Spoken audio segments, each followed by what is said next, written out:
Ayun na ang pansit. Diba? Naluto din siya kahit dito sa labas. Kahit malamig dito.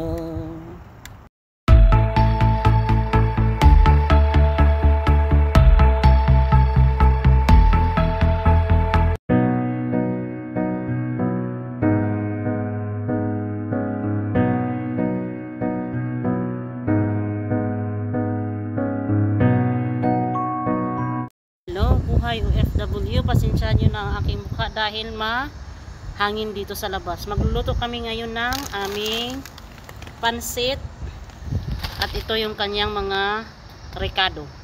Ayan ang kanyang mga sahog. Lalagyan namin siya ng atay ng manok. Na kami ng mantika dito at yan ang ating chef for today. Dito kami nagluluto sa labas. Titingnan natin kung gaano kaano to. Kasi nga malamig at mahirap magpa-init.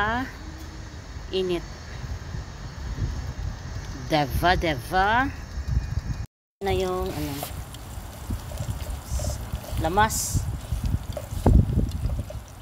Sobrang hangin dito sa rooftop. Nagluluto na siya ng sahog. At ito yung manok, atay ng manok. Magluluto ng pansit dito sa rooftop.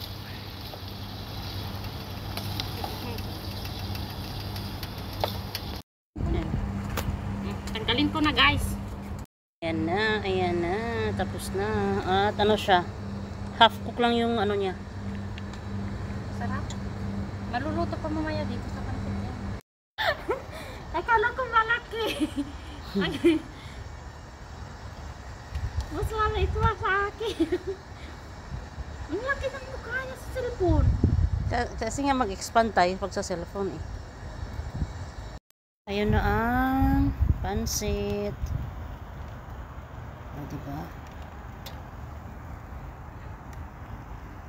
Naluto din siya kahit dito sa labas. Kahit malamig dito. Yung final na niluluto ni Negra. Ikaw nagluto yan. Ayan. At yan siya. Diba? Happy birthday to you, Ate Jan. Ayan na ang pansit. Yummy. Titikman natin ang pansit. Kung masarap.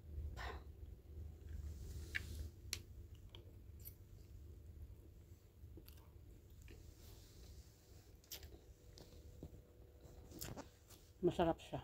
Promise. Nakain ko na din yung panganaginip ko sa...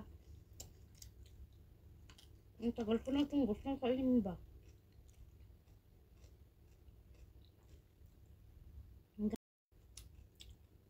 Ikaw mo nagluto niyan. Gusto na si Ate Arlene.